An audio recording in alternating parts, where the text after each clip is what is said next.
Hey guys, how's it going? Hope you're doing well. My name is Crown, and today I'm going to read you some very interesting stories that I hope that you're gonna love. And now, without further ado, let's go!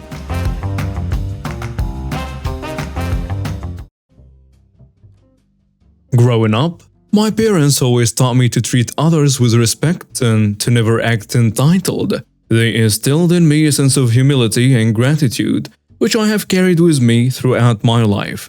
So when I encountered an entitled family at a restaurant one Friday night, I knew that I had to speak up and confront them. My friends and I have been looking forward to trying out this new restaurant for weeks. We had heard great things about the food and the ambience, and we were excited to have a fun and relaxing evening.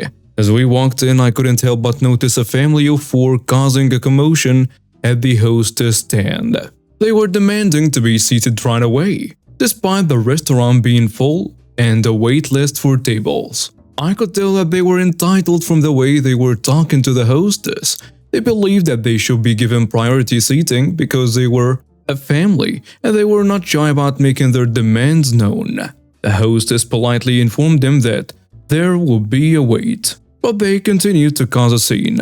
My friends and I were seated at a table near the back of the restaurant, and we began to peruse the menu. We were excited to try out some of the signature dishes that we had heard so much about. But our excitement was short-lived, as the entitled family was seated at a small table in a corner of the restaurant. As we were enjoying our appetizers, we could hear the entitled family complaining about the size of their table. They were loudly demanding that they be given a bigger table, even though the restaurant was packed and there were no available tables. The mother of the family began to move tables around to try and make more room for themselves, disrupting the other diners around them. I could feel my blood pressure rising as they continued to act entitled and rude. I knew that I had to say something, but I didn't want to cause a scene. However, as their behavior continued to escalate, I knew that I had to confront them. "Excuse me, can you please stop disrupting the other diners and causing a scene?" I said firmly. The mother of the family turned to me with a scowl on her face. "Mind your own business. We're just trying to enjoy our dinner." I took a deep breath and tried to remain calm. "I understand that you want to enjoy your dinner, but you're making it uncomfortable for everyone else around you. Can you please stop moving the tables around and be considerate of the other diners?" The entitled mother huffed and crossed her arms. "We're paying customers. We have a right to be here and to have a comfortable dining experience." I could feel my frustration growing. "Yes, you're paying customers, but so are the other people in this restaurant. They have just as much of a right to enjoy their dinner as you do." As I spoke, the father of the family got up from his seat and started to get aggressive. He started shouting at me and trying to intimidate me. But I stood my ground. I wasn't going to let them bully me into submission. "You have no right to talk to us like that," he growled. "What do you think you are?" "I'm just a concerned diner who wants to enjoy my meal without having to listen to your entitled behavior," I replied.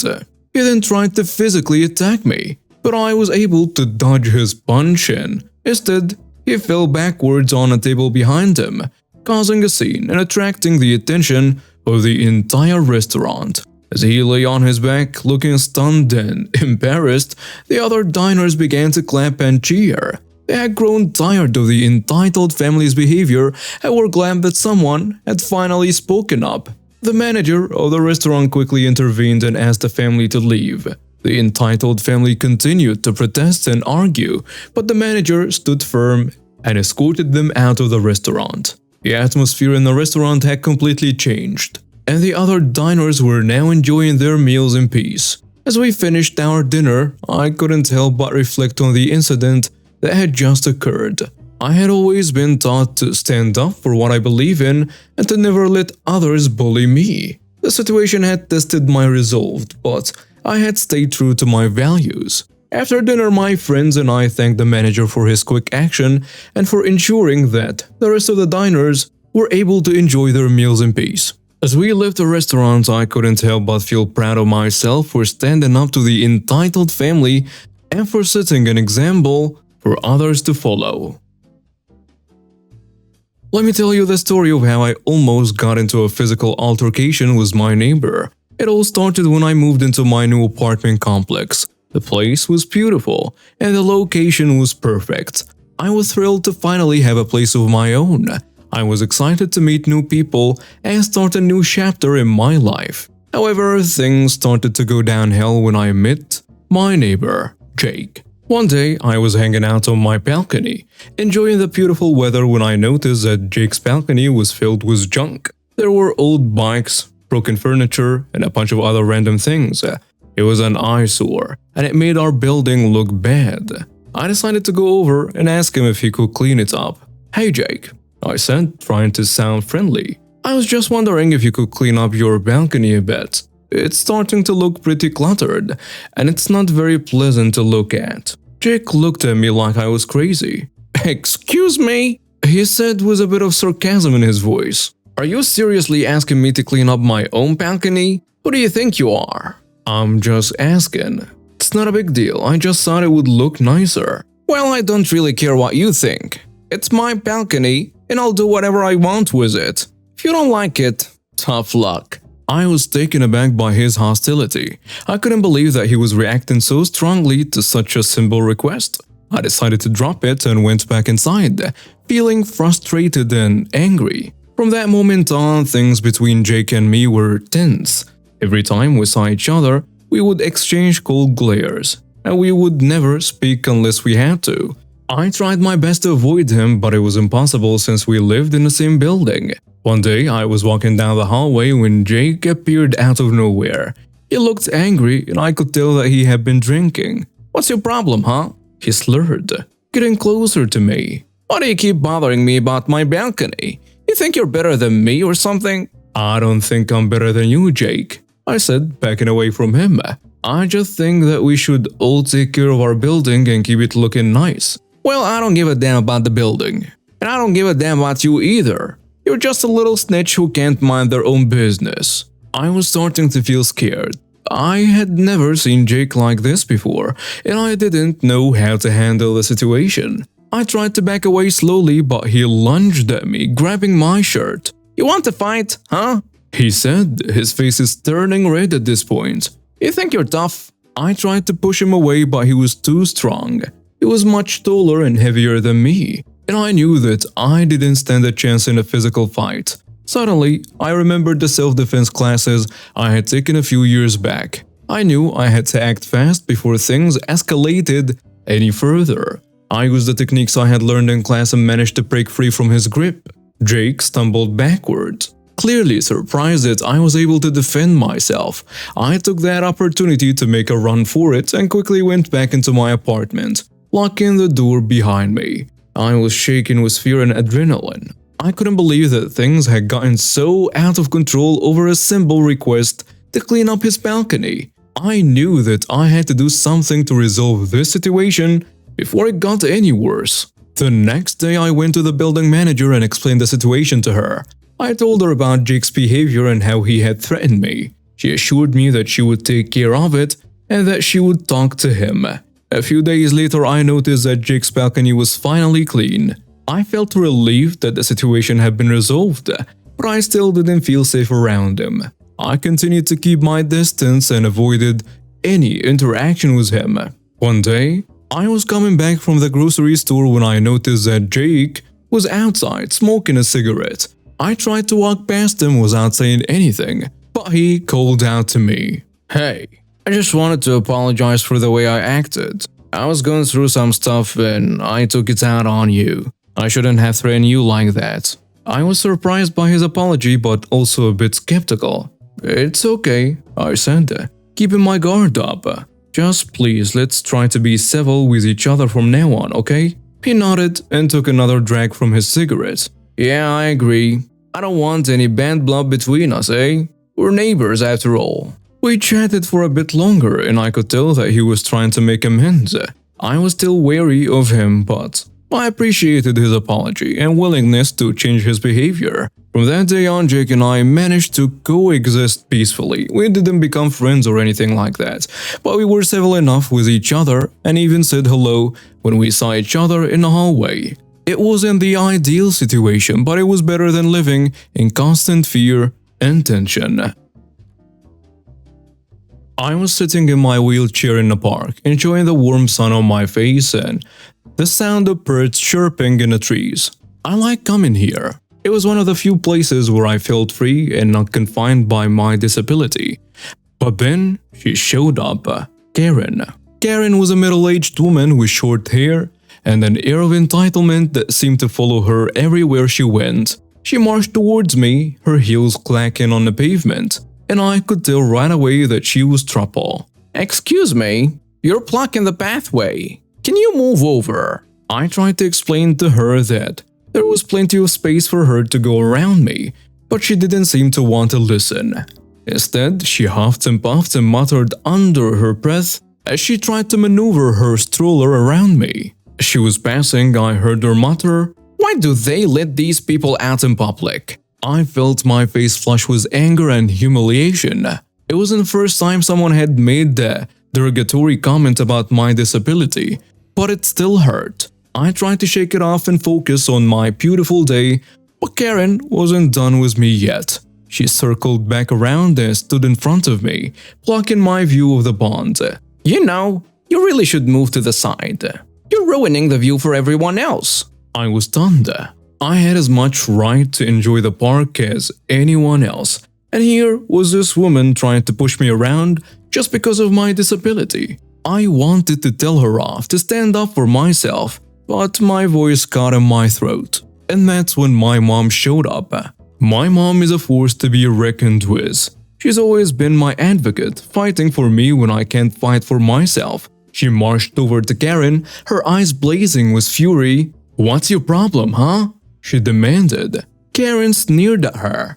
"Your son is blocking the path and ruining the view." My mom looked at her incredulously. "He's in a wheelchair. What's he supposed to do? Levitate out of the way?" Karen rolled her eyes. "You could at least move to the side."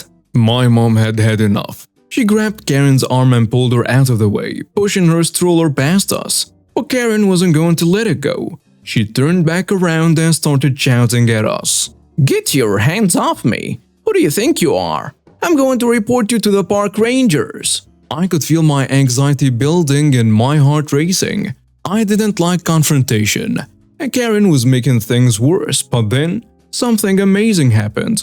My mom didn't back down. She stood her ground, facing off against Karen like a warrior. "You're the one who's causing a disturbance here," she said.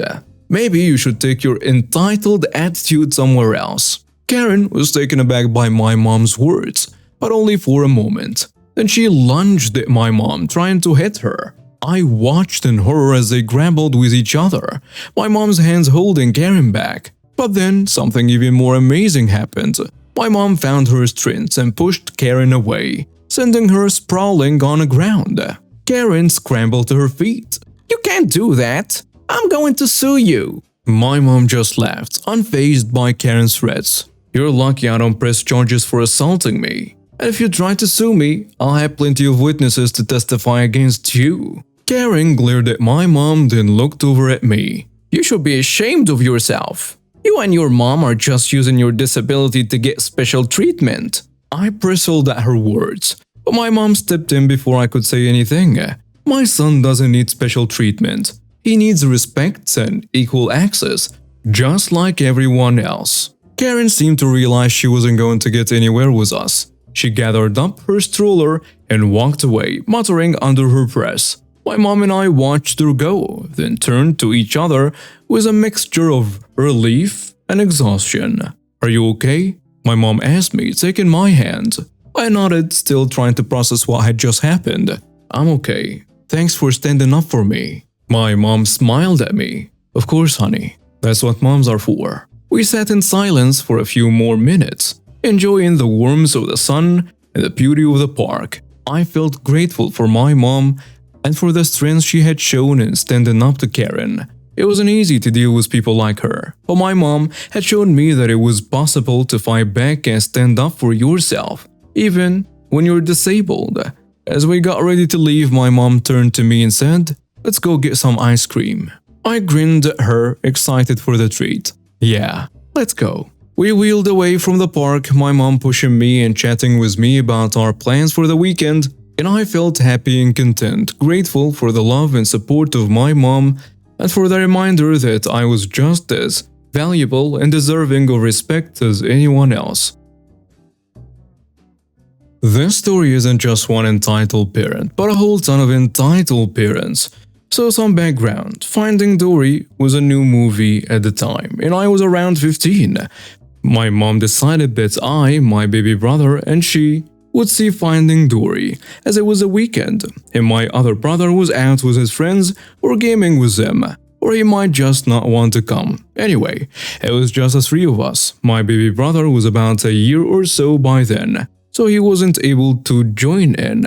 Now the story. We have got our popcorn, drinks, and candy, and we were waiting for the movie to start. The other parents, many entitled parents, but a few are like my mom who wouldn't allow her kids to run wild, came in soon after we did. My mom liked to come into a movie theater early so we could get the seats near the top row. The movie was about to start when some employee, I assume a manager of some sort, walked into the movie theater. I couldn't make him out of the sea of people in the rows below, but I heard him say the worst thing any moviegoer could hear. As we have so many children, no joke, the children were double the number of adults and teenagers, we decided to keep the lights on, not to scare the children. With that, the employee left, sealing our fate. The children behaved for the first 10 or so minutes of Finding Dory. And those were a blissful 10 or so minutes because things went downhill fast. See, I think the children would have been better behaved if the lights were off, as lights off in a theater had this "be quiet and watch the movie" signal to it. With the lights on, it had the connotation of the movie is yet to start, so go wild it seemed. Soon the children were restless. They got up and started to play in the row quietly, which slowly grew to treat the whole theater as a playground. I am not sure why no one left to complain. For all I know, the parents trying to keep their kids from entering the mayhem were too frazzled to think about that, or someone was fearful of the employees shutting off the film midway through. With children hopping on seats and running through rows and down the aisles, I am shocked no employees came to check the commotion. Then the real stars of the story came to play. The entitled parents. It seemed one kid hit another kid in the mouth somehow. Then two pairs of entitled parents began to scream about how dare they raise an unruly child, threatening to tell an employee what happened, and suing the parents into the ground. I only watched in horror, glancing from the film to the entitled parents screaming, unsure which was more entertaining. Since I didn't have my phone on hand, I couldn't record what was before me. The parents was a kid who got kicked. He somehow wasn't bleeding from the force of the kick. Decided to let him eat some candy to calm down before he'd return to the fray. This one incident seemed to give a reason for entitled parents to go off on other entitled parents for their entitled kids, while defending their own kid. Throughout this, some kid decided to throw popcorn into the air, screaming, "Snow! Snow!" Other kids copied this too. Soon the rows below were suffering, having popcorn rain down, and the top row where I and my mom were was relatively untouched. Then someone from the row above us got tired and began to go off on some of the entitled parents, pointing out that this is a movie theater and they should have control over their entitled kids. This only caused the entitled parents to defend their precious angels, screaming that this was a movie theater and the parents going off on them have to be quiet during a film. Ironic, I know. This lasted throughout the mass portion of the film. The children only settled at the climax action part of the film. At the end of it, the parent who tried to argue to the entitled parents grumbled back to his seat 5 minutes after arguing with them. The film ended, around 80 minutes of the film having been used as an excuse for entitled parents to not parent their entitled offspring, and my mom and I grabbed our things and left the theater. The one or two parents who kept their children from turning the cinema into their own personal playground decided to complain to the management and the higher-up employee for what happened. as no employees entered throughout the film. I never went back to a cinema since that day, and I can't watch Finding Dory again without thinking of what had happened in that theater. And now we have reached the end of today's stories. Thank you for watching and see you next time.